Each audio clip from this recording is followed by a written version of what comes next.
Subscribe this channel and press bell icon to get notification for latest and informative videos before anyone.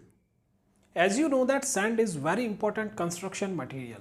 Basically it is a fine aggregate which is either naturally available or in form of the crushed stones and crushed gravel sand. If we talk about its size, then it is finer than gravel and coarser than the silt particles. Generally it is available having the particle size between 150 microns and 4.75 mm. As a part of mortar or concrete, sand is one of the most important constituents.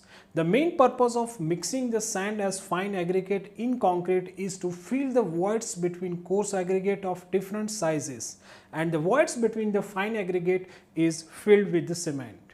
Also, sand bulks the concrete and it helps to increase the workability of it. That's why for the construction purpose, it should be clean and well graded, durable and free from gritty particles and injurious particles like dust, conker, soft and flaky particles of shell. It also be free from alkalis and salts. We also ensure that the sand should not contain more than 8% of silt particles. The presence of clay in sand makes the sand cohesive, but the good quality of sand should have less traces of clay in it. Looking at the different property requirements on the site, we do not have time to taste the quality of sand for every batch, and mostly we prefer on field test, that is called the physical test, instead of the laboratory test, except for the important structures. So now how to check the quality of sand on the field in very less time is the bigger question in your mind. That's why you are watching this video. My name is Chirag and you are welcome on this channel. Let's learn something.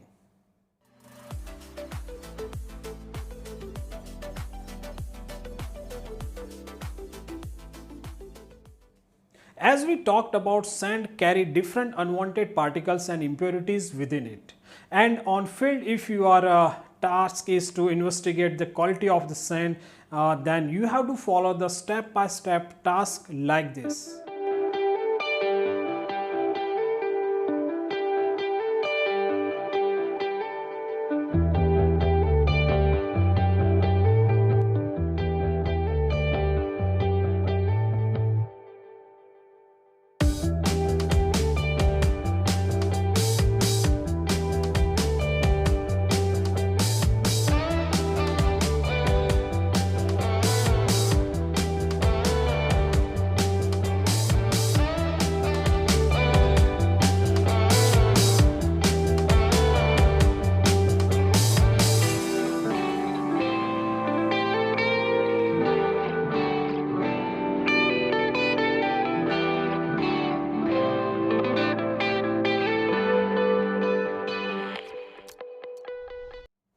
First of all, you have to check the particle size of sand. For RCC work, sand has to be required in coarser form, and for plastering works, sand has to be required in finer form. So as a quality inspector or site in charge, you should be able to judge whether you have to sieve the sand before using or not.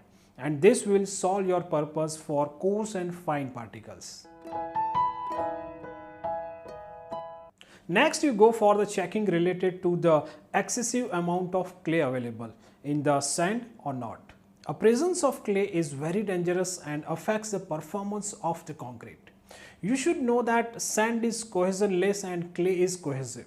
So it is really very important to identify the amount of clay content within the sand.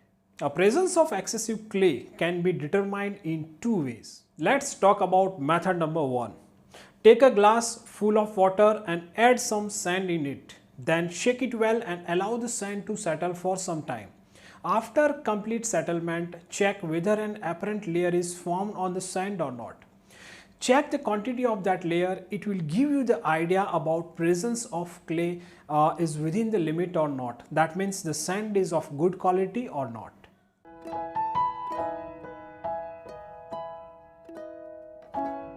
If you don't comfortable with this method, then you can use method number 2.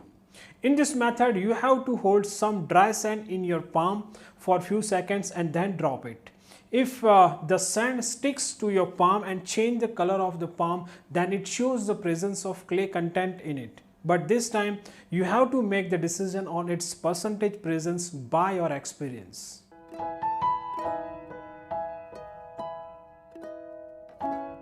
As silt is very fine, it greatly affects the strength of concrete and causes durability effects on it, but it really a major, or you can say a material natural problem that cannot get sand without silt.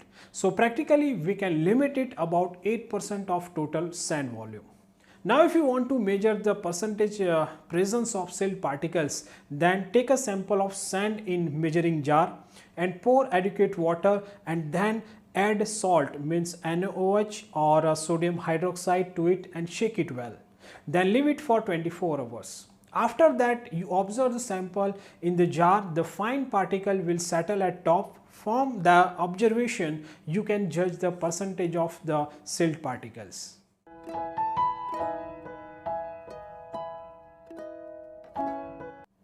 Again, if you do not have time even conduct this test, then take a sample of the sand in your hand, shake your hand forward and backward. During shaking, fine particles separates and you can observe the approximate percentage of that particles by the experience. Other than that, it is very important to detect the presence of organic impurities in the fine aggregate.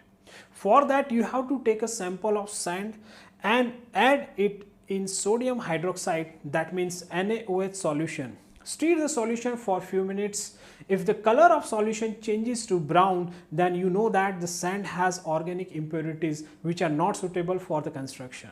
Generally, good quality of sand, or you can say sand with less organic impurities, shows lighter color when it is mixed with the NaOH solution.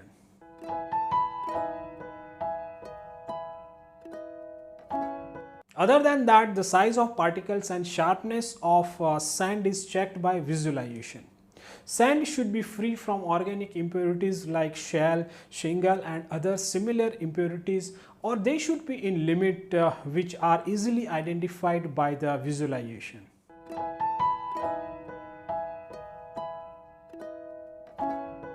Now let's go ahead and look at to that how to identify excessive moisture content, which is also known as the bulking of sand.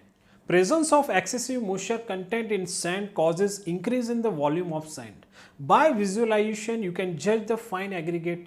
If it contains more than 5% of moisture content in its volume, then it is not suitable for construction purpose. For accurate conclusions, you have to prefer fineness modulus test as suggested for the large projects.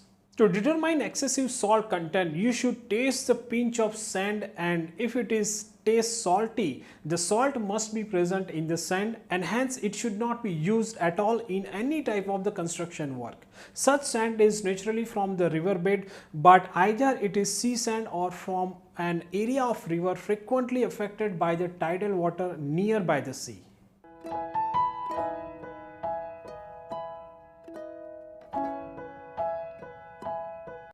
Other than above particles and impurities, the earthy matters are commonly mixed in the sand. So to check the presence of earthy matters in the sand, you have to mainly perform the physical test. That some amount of sand you have to take in your hand. After taking sand, rub it by using other hand. If light marks are appear on your hand, it indicates the presence of earthy matters in it.